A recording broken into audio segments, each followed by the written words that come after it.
Алтын алмас компаниясы биыл тек Ақмола облысындағы әлеуметтік жобаларға 550 миллион теңге көлемінде инвестиция салған. Қаржының басым бөлігі мектеп, балабақша мен емдеу нысандарының құрылысына және ауыл инфрақұрылымының дамытуға жұмсалды. Мәселен, Бестөбе ауылында компания қаражаты есебінен Жеңіс саябағы жөнделіп, мектепке қондырғылар сатып алынды. Ауылішілік жолдарды жарықтандыру мәселесі шешімін тапты.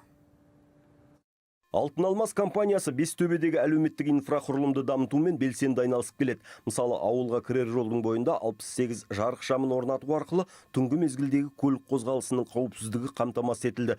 Ауыл тұрғындарының сүйікті орны саналатын орталықтағы Жеңіс саябағы толықтай қайта жөндеуден өтті. Балалар ойын алаңдарының жабындары ауыстырылды. Сонымен қатар компания қаржысы есебінен тұрғын үйлердің қасбеттері де жаңартылды.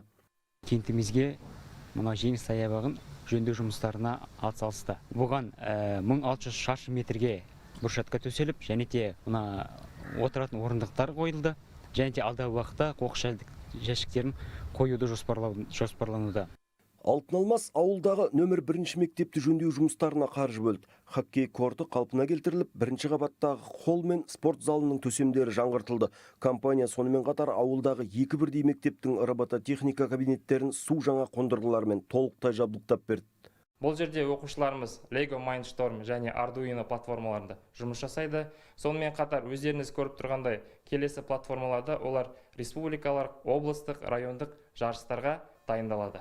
Ауылдың санитарлық жағдайын жақсарту мақсатында Алтын алмас компаниясының қаржысына қоқыс таситын көлік пен қатты тұрмыстық қалдықтарға арналған 50 контейнер және әйнек пластик пен қалайы ыдыстарға арналған тағы 12 арнайы контейнер сатып алынды. Талғат Серікқалиұлы, Еламан Мұстафа, Ақмола облысы, Хабар 24.